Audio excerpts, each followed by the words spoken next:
Welcome to the Stuck Mic AvCast. My name is Carl Valeri, and I'm joined with a really special guest, Matt Ryan. Matt Ryan is the lead editor at AvWeb. His eyes have been turned to the skies for as long as he can remember, and now he's a fixed-wing pilot, instructor, aviation writer. He also teaches at an aviation college program in the Dallas area. Today we're going to discuss Matt's obvious lifelong love for aviation and how a spark as a young age lit this fire and becomes a flame that people can see for miles and miles and continents throughout the world. Welcome to the show, Matt. It's really great having you on. Hey, thanks, Carl. You know, Matt, one of the things that I think is really important is the fact that we kind of keep passing our love of aviation on. And I am sure that when you look at your life as far as flying, you didn't expect to be where you are exactly in this point in your life, you know, being a lead editor for AvWeb, which is pretty exciting. But how did you get started in aviation? How did this passion actually become lit? Yeah. Well, I come from kind of I'd call it an unconventional aviation family in the sense that there's a lot of aviation history. It kind of skipped a generation. So my parents, their siblings had nothing to do with it. But my great-grandfather was a trainer for British pilots in World War II. Wow. My grandfather was a C-133 pilot, which people often like to try to correct me and say C-130, but it's actually C-133. Was the one he flew. And then my grandfather on the other side was he worked the radios and such on PBY Catalinas, which is this little guy back here. Yeah, that's cool. Yeah, so it's kind of that family history. My parents grew up around it. The bug didn't quite bite them, but got to take my first flight. I was probably 3 or 4 years old. Went back to Terrell where my great-grandfather was doing the training for the RAF pilots. Went back there. There's a family friend who I think he was either an instructor or maybe worked in the FBO or something, but he took me up when I was, like I said, maybe 3 or 4. I remember kind of that first feeling of being in a small plane. Don't have a ton of details, obviously. I was pretty little, but I remember him asking me if I wanted to take the controls, and I was freaking out because I saw the pedals down there, and it's like, I can't reach them. We're gonna, thought it was gonna, just stop going like a car would or something. It's just funny. I've taken my daughter flying. When she was about that age, she had no such qualms. She got very angry at me because I wouldn't let her land the plane. So she's much braver than I am, I think. But anyway, that was that first flight, and I remember, my grandfather. He had a brain tumor kind of young, so he didn't get to fly for as long as he would have liked, but he did manage to live a pretty long time after he first got it. And he, my early memories with him, I remember it was like looking over old aviation books, plane spotting guides and things like that, going in the backyard, throwing a little glider around. So those are kind of my early memories. He indoctrinated me pretty well while he was still around. So during that period, were you thinking of a career? What's that? Were you thinking of a career at that point? At that point, like I said, I was little. I didn't, wasn't quite there yet.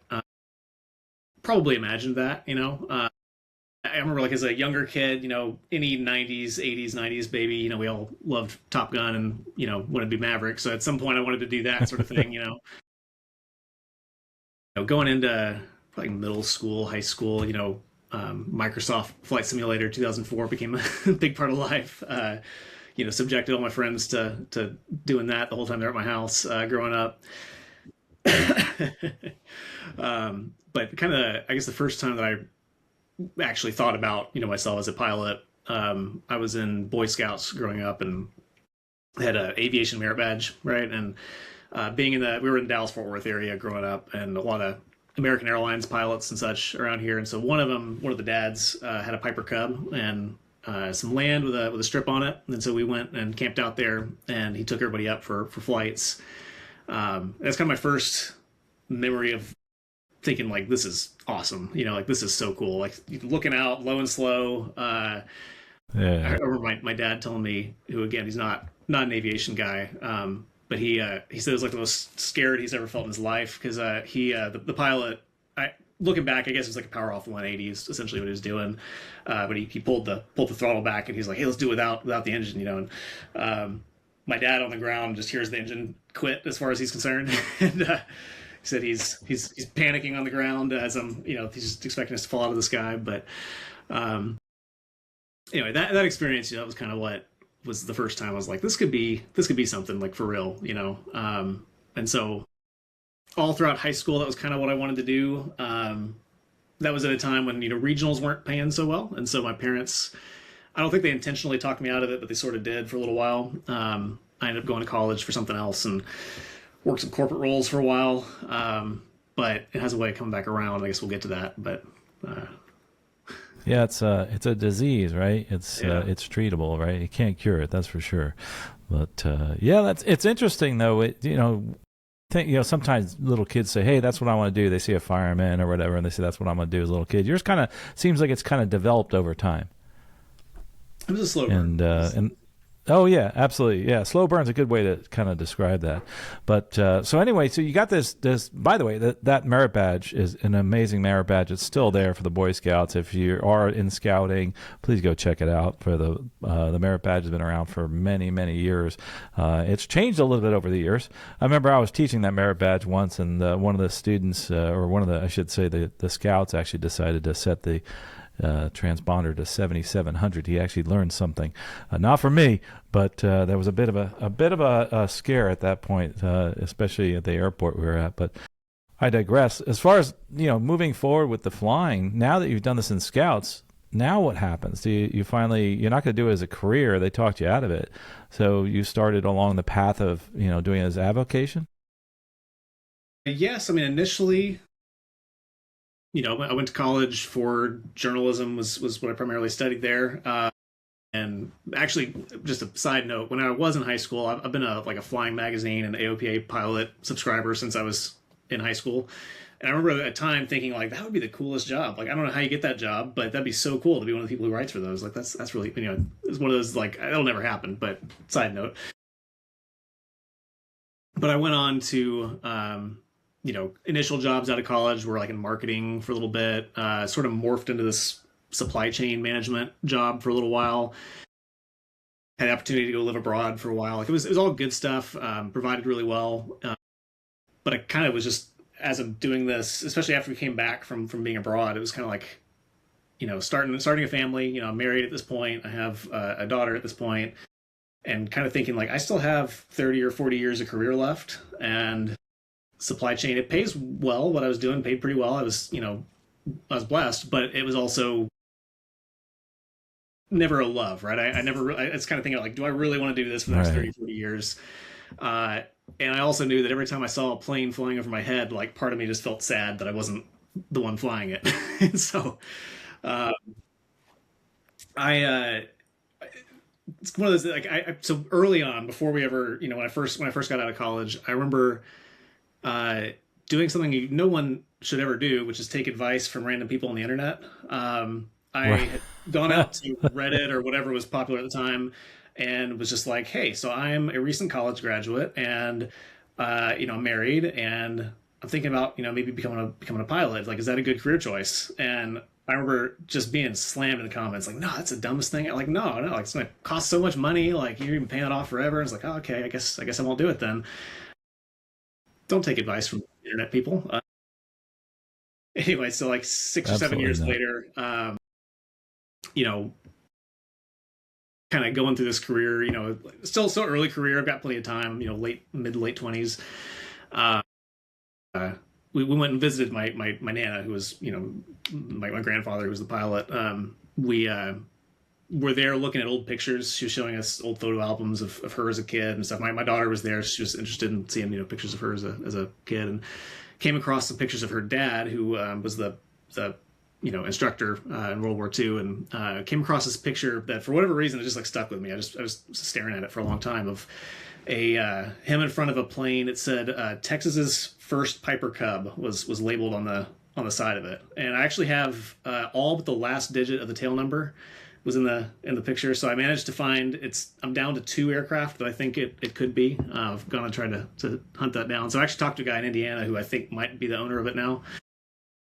Wow. But in any event, he just seeing that picture of him, standing in front of the plane, and just kind of thinking this is family history. Like I would love to do this. My wife and I started talking about it more, about ways we could maybe make it work. Looked at the Coast Guard for a minute of just like ways that I could maybe afford it. And I was kind of right on the edge of whether or not I'd get, there may be a kind of an age cutoff and need some waivers. And it's like, that's maybe not the safest path forward. And so it's like, that's gonna be expensive. Like, can we do this? And my wife is just amazing and said, like, you know what? Like, we're going to do it. We're going to figure it out. We're going to make it work. And so that's cool. Yeah. Went over to a little flight school in Grand Prairie over here and started taking some lessons. And yeah, the rest is kind of history.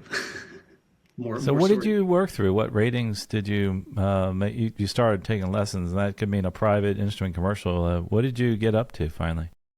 So it's private and instrument, and I've done advanced ground instructor and stuff. So that's a long story as to why I don't have commercial yet, but yes. So initially, yeah, private instrument. Yeah, and so that's so the next thing on the list might be the commercial, possibly. But one of the things that's important is that you've kept that passion alive in aviation. A lot of people don't realize there's so many ways to do that, right? And you're not just flying, but you're heavily involved in aviation, and you're paying it forward by educating the next generation of aviators, which is really cool. So in doing the ground instructor, it seems like you've really become interested not just in the journalism side, because obviously, being a lead editor for AvWeb, you're constantly involved with journalism, which, by the way, that is a tough job. I mean, that's like a 24/7 job in my mind. I mean, there's all sorts of information coming at you. But then you kind of pivoted towards more of a teaching role. Tell us a little bit about the teaching role that you're involved with and how you got involved in it. Yeah, so it started off a few years back. I got involved with a high school aviation program as a career technology education instructor. So I was up in McKinney High School, and it's a pretty cool program. It's a 4-year program out there that they would start kids off with like an introduction to the industry, go through a private pilot instrument ground school, and then up to a couple years of practicum courses where we go out and build RV12s out at the airport. They have a hangar out there, Redbird simulators and stuff. And so that was kind of the gist of that. It was just cool seeing the effectiveness of it. First year you'd have a lot of kids who were there because it's an elective, but like the second year, by the time they were sophomores, like those kids stuck with it pretty much the whole way. And seeing the kids the sheer number of them who went on to actually go, do aviation colleges or going off to, become AMPs or something like that, just that number was really high. It really stuck with them. And so I really enjoyed that. And I had the opportunity to take this role that I'm in now. And so I did step into that, but I've gone on to start working with Dallas College. They have they call it a fledgling aviation program. It's not a full blown yet, but they do have they have an AMP program, which I'm not an AMP. I'm not involved in that piece, but at the moment it's they have a drone piece. I believe they are possibly expanding it into more, which I'm kind of hoping to be part of that if they do. But I've wanted to stay around that. I think just being in that high school setting was really it was just exciting. I don't know. It's exciting to see people step into it at an early point and realize that it's possible, especially a lot of the kids who, maybe weren't from, wealthier families or whatever that couldn't self-pay all that, but being able to kind of connect them early on with like, hey, just because it's expensive and just because the very first job isn't going to be that high paying, like you still can do it. There are ways, there are grants, there's scholarships, there's loans, there's all kinds of things. And there is a really good career path here. And that was just, I don't know, that was just good to be part of. And something I'm still enjoying having a connection to.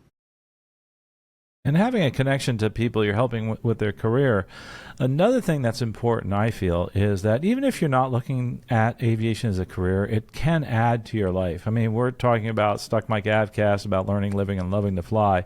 Many people get into this as a living or as a part-time job, that type of thing, that listen to this podcast. But remember this, there are so many people, and this shocked me. As a matter of fact, I learned about flying from that.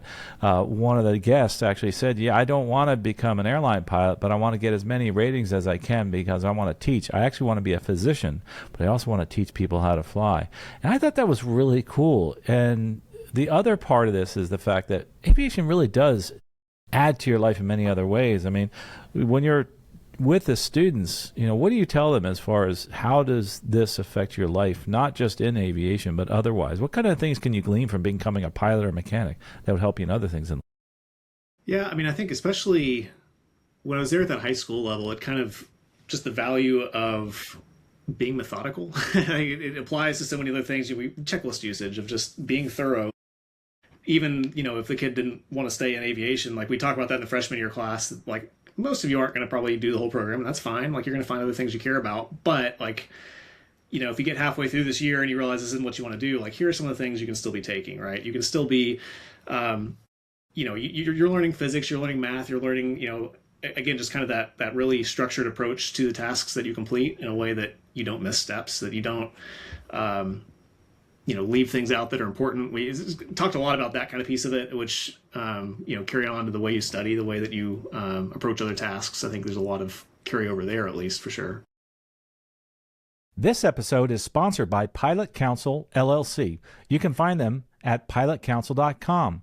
Pilot Council is an aviation law firm assisting pilots, aircraft owners, and other aviation professionals. You can find them on the web at pilotcouncil.com. Pilot Council sponsorship does not constitute legal advice or client-attorney relationship. Prior results do not guarantee similar outcomes. I think also the confidence it builds in people is wonderful. A lot of people that realize they can do something that, hey, I went and flew an airplane, which is absolutely terrific. But as far as going forward, in your life as a journalist, an aviation journalist, and this is going to seem like an obvious question, but I think there's some nuance to it. How does it affect your life as an aviation journalist, being a pilot and also a drone pilot, et cetera? How does that add? And maybe you have an example how that adds to your job as a journalist. I think the piece of being a pilot in journalism that I really like is that I think journalism in general is you get to be a lot of places you're just not supposed to be. Like you get yourself in a lot of contexts that I have no other reason to be here, but I get to do it because of this.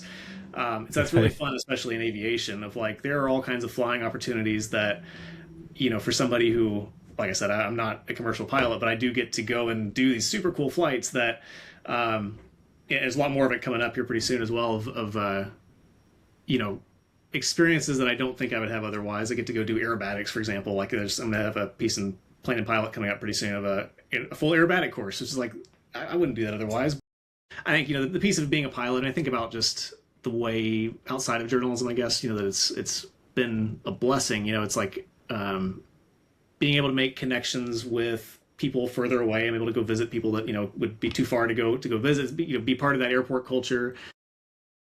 Again, being part of that high school program, you meet all these, we had tons of volunteers, right, from the industry, and just seeing the way that, people who have made it far in aviation are so willing to give back, which is, I think, you don't see that in every industry. And I've been in other industries, and it's cool to see that.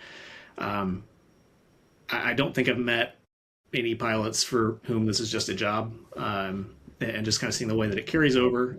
It's oftentimes a family, lineage, or it's that people who are in it are just giving that back to the community. I guess just a lot of connections. I'm not sure if I'm saying that well, but.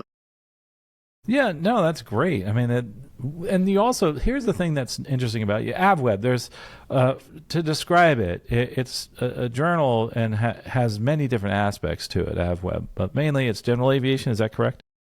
Yes, yeah, general aviation would be the headliner. So with that said, there are so many people that general aviation touches, right? And that's, other than the military and the airlines. And you have this, it's amazing the wide swath that you have to pick stories from different parts of that field. And some of the things I think that amaze me, and you touched on it, is how people give back. I mean, look at things like Pilots and Paws and the Cancer Network, and you get to meet with people that are truly changing people's lives. And that is all part of this aviation community that I think makes this such a passionate project for most of us. And sometimes we come to something like this as a hobby, and we say, how can I make this either make money, and that's how people go into it as a career, or how do I do something good in life with this, and that's kind of what you get to see.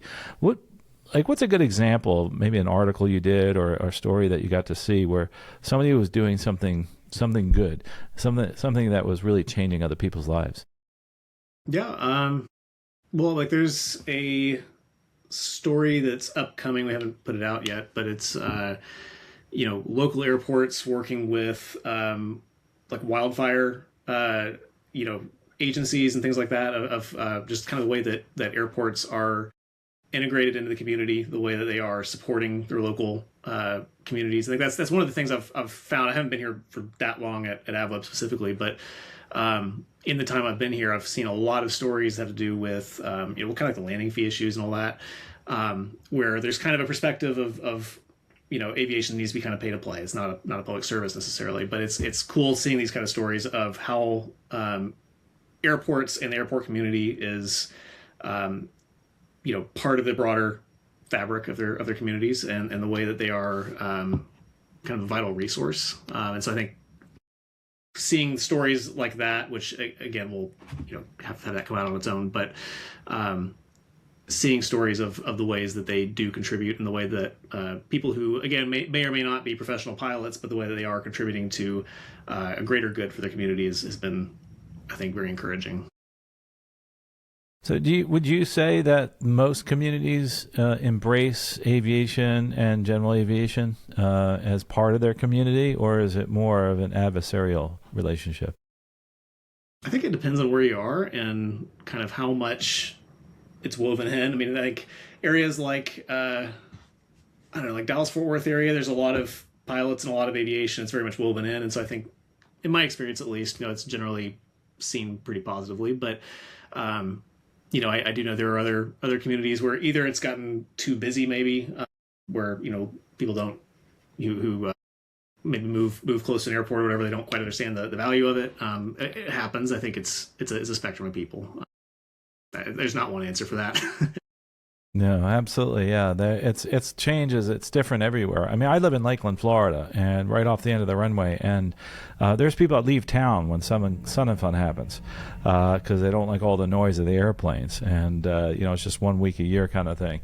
So they embrace it, but because of all that it brings the community as far as financial benefit, but during that 1 week, they're like, oh boy, this is great. Can't get a seat in a restaurant, and everything's expensive for friends and family to come. It's a little bit loud, but they still embrace it in general, which is kind of cool.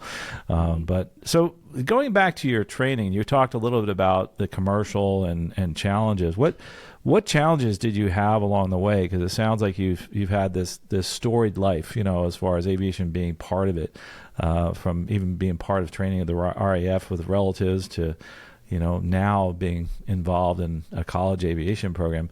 What kind of hurdles have you had to get over? Well, I think the hardest piece of it has just been starting. I say later in life. I'm still young, but later than maybe would have been ideal. When you do go into this with a family already and bills to pay and things like that, it's going to be a little bit slower, and I kind of knew that.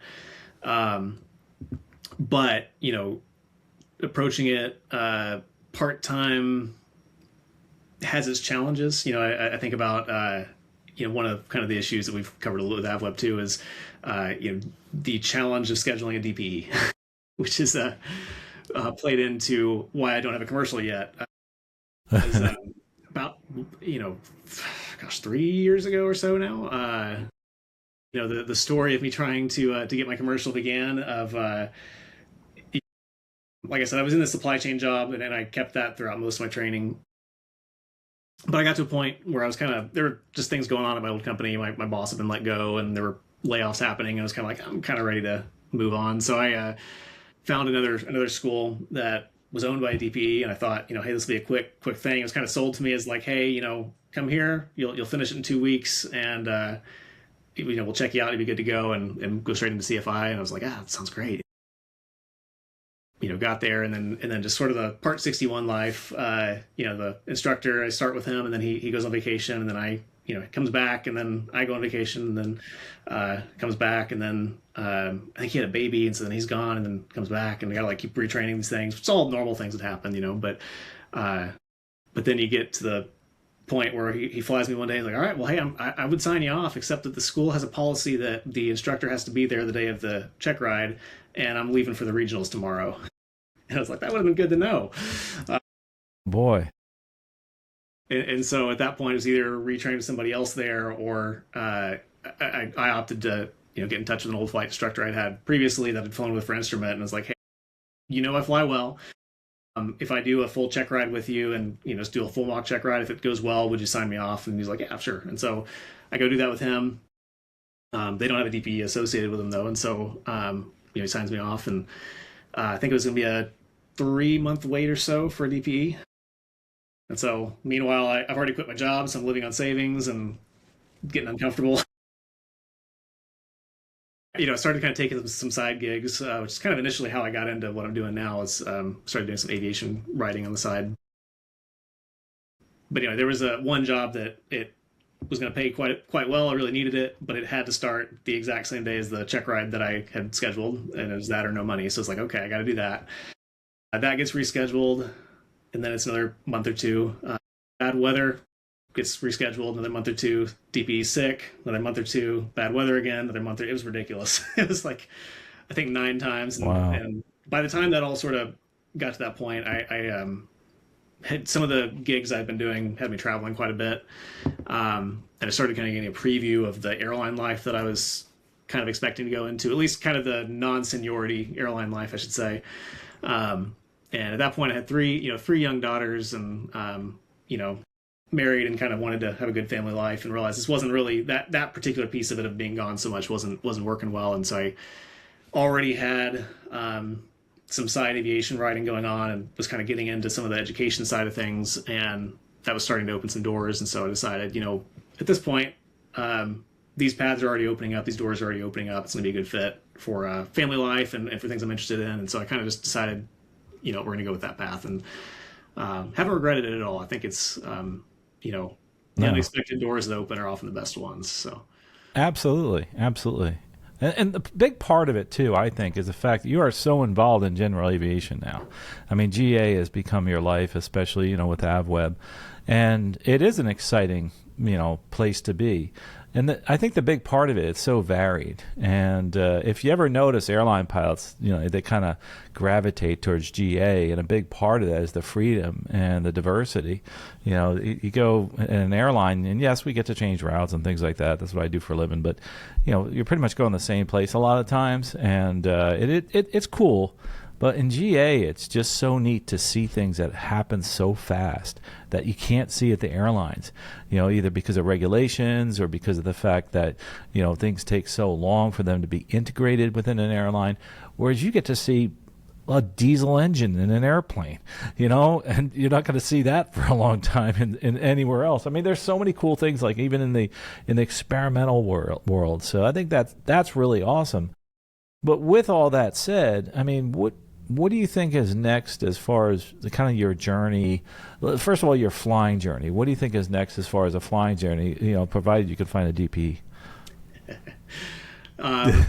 Well, to be honest, right now I'm not really pursuing it for commercial specifically. I do think, within the next couple of years, my wife and I were kind of looking at our budget. It's like, okay, maybe 2 to 3 years, I could maybe buy a Citabria or something. And I would like to, if I did that, maybe go ahead and try to get to a point where we've got a CFI, and maybe on the side, if we can, I'm not by no means there right yet, but, start maybe being able to do some like specialized training, and that would be kind of fun, doing like spin training for people or something. But I don't think I'll ever go that path full time, but I do like what I'm doing right now. Like I said, I've got some stuff that's starting to kind of brew in some print, so I'll have something I think in June or July in Plane and Pilot, which will be kind of exciting.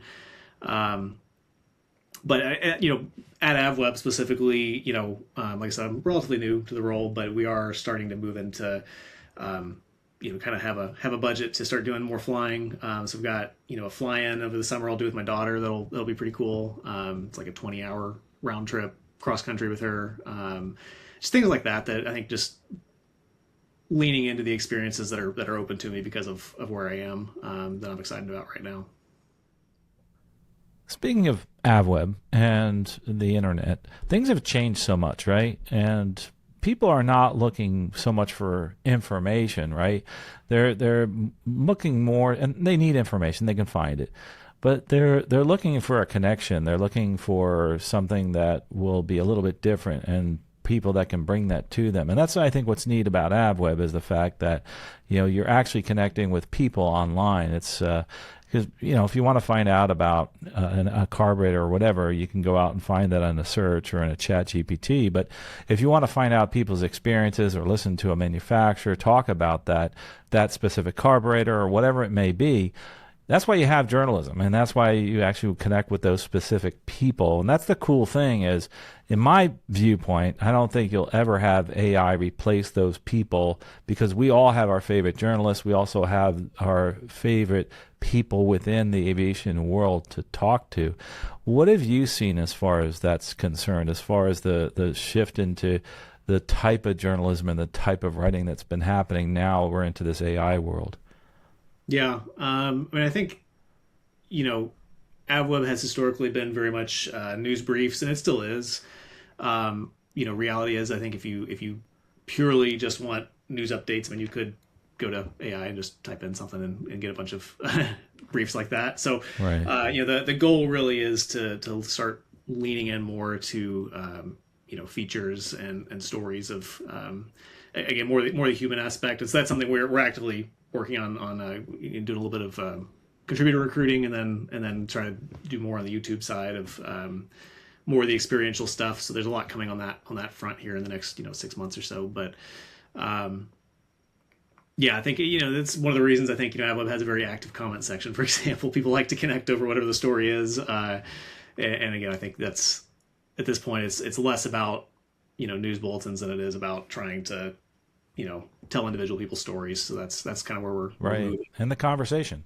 Yeah, absolutely. 'Cause you're based, to me, it seems as if you're the platform to start the conversation, and you get to interject also, which I think is really cool. And hopefully that's going to continue forward. Also with Flying Magazine, obviously the features are incredible. There's so much more in that network, and the Flying Mag network, and the Flying Media, I should say. So what's next? What's next as far as the flying and et cetera? Now you're thinking about becoming an instructor someday or whatever. It's just going to be just kind of moving forward with this magazine and growing it to the point where you see more features, et cetera? Yeah, I think, like I said, when I was in high school, this was like the job I thought, like, that'd be so cool to have something like that. So, I did start off the aviation journey thinking I'd go off to the airlines or something, but I am quite happy where I've found myself, because I really didn't think this was a path I would find myself in. And so it's something that, you asked about challenges. It's like, without those challenges, it was a kind of a rough couple of years, but without those, I wouldn't have ended up where I am. And so I'm actually really very happy to be right here. So, again, I think expanding what we have. We do have a platform here that I think has a lot of potential to evolve and grow while keeping its core. Not moving away from what it is, but trying to just add to it and give it a little more of that feature flavor. And for the time being, I think that's the path forward. So I'm glad you said that, because I'm not sure if you actually said that before, but when you first looked at this as a career, you were looking at the airlines. I don't think you directly said that, but you could kind of glean that from what you were saying in the beginning. And it's nice to be able to see that you've picked a job that's you're passionate about and keeps you within the world of aviation. No matter what it is, it doesn't matter.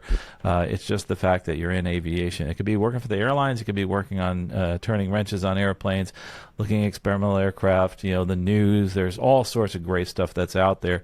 And I get a lot of my news from AvWeb, have for years. It comes out. And like you said, it's a lot of the headlines, but it's also important the conversation you see afterwards, because you get the headline and you also learn something else from that conversation. I think that's an important thing. Absolutely. What else, Matt, as far as AvWeb and where else can they find you online? That's the that's the primary point, I think. Trying to think where else I could be. I'm on LinkedIn, social media. I'm not the biggest socials guy, but what's that? AvWeb.com. Yes, AvWeb.com. Yeah. But absolutely. So if people have questions about AvWeb or about your journey, I mean, this has been cool that you've actually shared your journey. And I know we talked offline a little bit about the journey forward. But in aviation in general, general aviation, no matter what it is you do, whether it's as a job, et cetera, because sometimes we talk about aviation careers as being, the airlines, because that's what most people focus on. But there's so many other things that you can do. You can teach, and you can actually, include them and weave them into other passions. Like you have a passion for journalism, and it really has worked out well for you. And it seems like that's a common theme amongst aviation journalists, is that they are incredibly passionate about it. I have a real good friend who just retired for many, many years, and Joni Fisher, and she's like now still writing again because she can't stop. Yeah. And so that's just kind of the way it is with everybody in aviation. But avweb.com, Matt Ryan, we really appreciate you talking to us today, and I'm really excited to see what's next. Maybe see some more of those features and some of the things that you're going to put in Flying Magazine. And I hope you will continue that journey towards the possibility of a CFI, because you obviously be a great CFI since you're so involved with teaching. Yeah, we'll get there all in due time. Yeah, absolutely. Thanks again for coming. AvWeb.com. Matt Ryan, you can find him online. Reach out to him there at AvWeb.com. And also make sure you check out the podcast that we have. I learned about flying from that. It's flyingmag.com. And one of the things that I really love about aviation is the fact that there's so many ways that we're pulled together. We come for that common interest, and we find people from many different walks of life that have this common interest, and we can share those things, and it really is a diverse culture. Anyway, we'll talk to you next episode. Safe flying out there, and make sure you do something today in aviation to make sure you move forward in flying, or whatever it is. Maybe even help somebody else move forward in their passion for aviation. Take them for a flight, whatever it may be. But we'll talk to you next episode. Safe flying out.